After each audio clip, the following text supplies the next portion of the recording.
Alright, I don't know about you, but all those Pokemon videos have gotten me feeling nice and nostalgic, and I really want to scratch that childhood itch by replaying some of the old Pokemon games that I used to like, but I have discovered recently that replaying these games maybe isn't quite as fun as they used to be. Like, some of the magic has sort of worn off, maybe because I've gotten older, although something I actually have recently realized is the problem tends to be not with the games themselves, but more with me. I find that when I replay some of these old games, I do all the same things I did the first time. I pick the same starter, I catch the same Pokemon, I take the same route through, so on and so forth. It turns out that there's actually a bit of an art to replaying these games. Heck, the whole point of Pokemon is variety, and there are many reasons to try to replay some of them. At least 150, as it turns out. Now, of course, you have your Nuzlockes and your other self-imposed challenges meant to change the feel of the game, and that's certainly one way of doing things. But what I'm going for is a return to that sort of classic feel of the game, where I'm still discovering and adventuring, and that involves a bit of a different process than any of these sorts of Nuzlockes or self-imposed challenges. So today, we're going to be going over how I personally reinvigorate my play. This is how to replay a Pokemon game.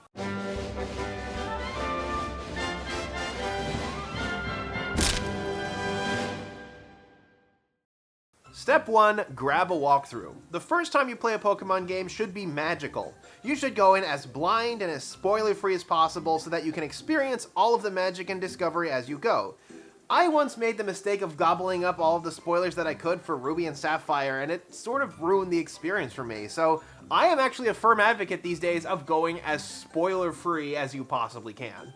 However, once you finish the game the first time and are ready to play it again, once you've beaten all the gyms and learned all the story's twists, it's time to grab a guide. I actually have an idiom. There is absolutely no shame in grabbing a walkthrough your second time through any game.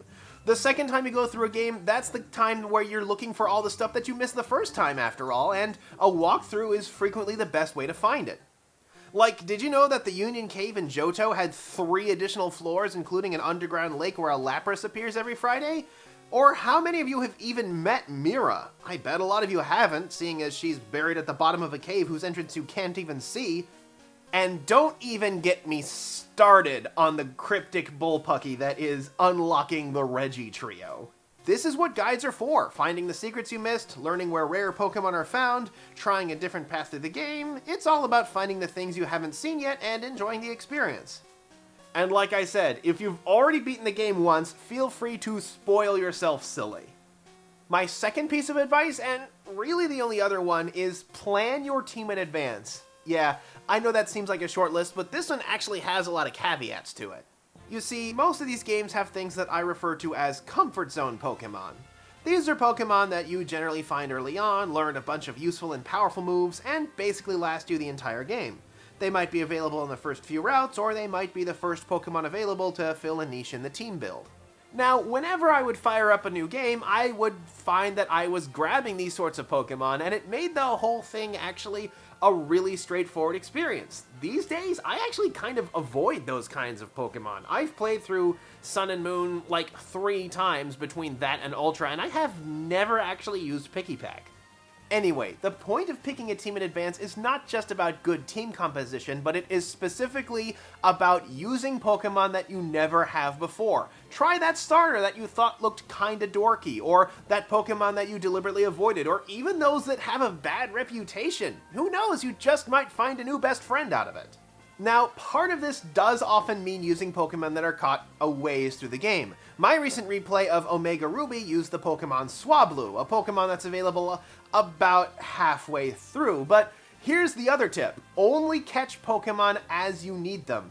Barring the need for some sort of hidden machine technique or something, if you have a team of fewer than 6 Pokemon, they can actually run on a much lower experience point economy. You don't have to grind as much when you have less Pokemon to grind after all. As a result, your Pokemon will get way stronger, way faster, and very soon you'll find yourself able to handle basically any of the game's challenges with little or no time spent grinding at all, really only happening when you catch a new Pokemon to add to your team. But there's another benefit to using a team of nothing but Pokemon you've never used before. The thing about not using Comfort Zone Pokemon is that many of them are really tricky to use or even flat out subpar. which means that you can't just cruise through everything unscathed. You'll have to get better at using status moves, triggering abilities, and manipulating stats. You know, how you're supposed to play the game? There's an interesting phenomenon I see in a lot of YouTube videos, especially the really clickbaity ones, where the people talking are clearly in the habit of brute forcing their way through the games and have no grasp of the depth they really have. How do you beat Whitney's Miltank? The answer is lower its stats! It's a little bit like the Persona games. Most people who play Persona games understand that if you're having a hard time in a certain section of the game, it's not because the game is being unfair, it's because you're doing something wrong. That is admittedly a bit of a difficult pill to swallow, but it's one that I think a lot of Pokemon players don't really understand, especially the casual players who instead complain about the game's difficulty. It's, I think, one of the reasons why the Pokemon games have slowly shifted towards being more casual in an effort to not lose that crowd. But when you use atypical, underpowered Pokemon, figuring out how to make the most of these tricks becomes a matter of survival. I guess if there's any case to be made against this, it's that the more technical and toolboxy a Pokemon is, the longer it takes to defeat an enemy, and thus you lose a lot of the time you gained by slimming down your team. But I find that a lot of these more technical Pokemon can be some of the most rewarding to work with. Now, one more thing about the old Pokemon games is that despite the fact that many of them have sold like tens of millions of copies, yeah, like outselling like Madden and Call of Duty games, the cartridges themselves are still highly coveted and tend to command some pretty outrageous prices used, and for people who kind of want to relive some of their favorite Pokemon experiences, that can make it kind of difficult. Although, fortunately, it's not that bad. If you go to the 3DS eShop, you can get Generations 1, 2, 6, and 7 all right away on the eShop, and you can get Generation 3 as well, as long as you're okay with, you know, basically proxying the games through remakes and not remakes. Which I guess brings us to the final subject of this video: which games do I personally enjoy replaying? Well, call me old-fashioned, but I actually prefer playing the games set in Kanto and Johto, the originals and the remakes. And I actually enjoy playing the originals and the remakes for completely different reasons. The Generation 1 games, aside from the nostalgia factor, are fun to replay simply because of how broken they are. It is very easy to twist their source code into a bunch of spaghetti and do everything from get a level 100 Pokemon right away to catching Mew before fighting Misty, which I actually recommend. A Pokemon with Transform that early on is a real treat. And of course you have things like the Missing No glitch, all of which are lovingly preserved in the eShop releases, although Pokemon Bank will stop you from porting those shenanigans forward. Even with the stability of the remakes, Kanto is a remarkably open world that has many paths through it. The games already give you 2 ways to reach Fuchsia City and Cinnabar Island, and it's possible to twist up your route even more. Do you pursue the nefarious Team Rocket after driving them out of Lavender Town, or do you go down to Fuchsia City, grab the Surf HM, and come back with 2 legendary birds and a Dragonite? There's also some cool extra content in the form of the Versus Seeker and the Sevi Islands, which make them worth it. But if you want to replay Kanto and have never played the Special Pikachu edition before, get on that, it's great. As for Johto, I enjoy these games because I feel they are the games that most reward player skill. You can't really bludgeon your way through them the way you can with other generations, at least not without serious grinding, which makes expertise with status moves, TMs, and support techniques very rewarding. Johto is home to the most infamous gym leader after all, and I would argue the second most infamous, either her or Norman. Johto is also loaded with secrets. Nearly every cave you visit has some sort of secret that's worth coming back to later once you get the HM move needed to access it. Exploring all those places you missed the first time is worth revisiting Johto in and of itself.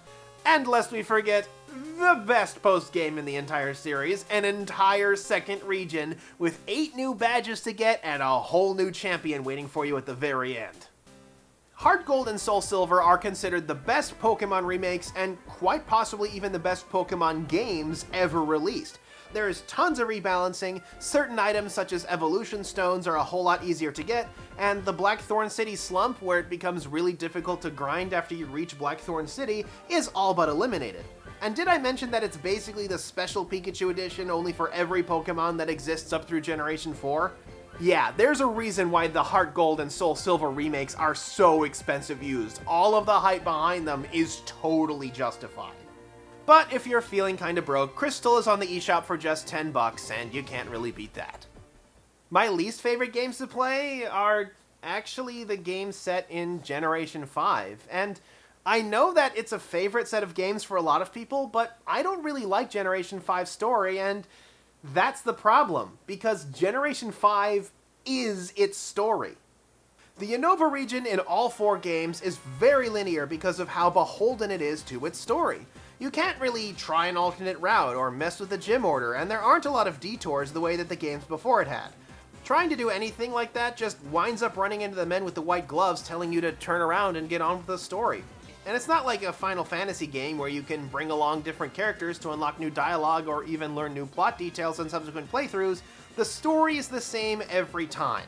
That and the replace the entire Pokédex gimmick created a ton of redundant Pokemon that just feel like less sophisticated versions of the ones that came before it, and that kind of makes the new Pokemon a bit unsatisfying to play as.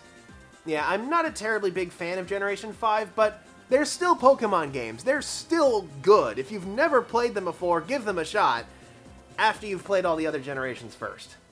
So, that is how I enjoy replaying my old Pokemon games, and thanks to the fact that Generations 1 and 2 are available on the eShop, I can replay a ton of my childhood memories without really having to throw a lot into the bank, either in the form of buying the cartridges or just batteries for this darn thing.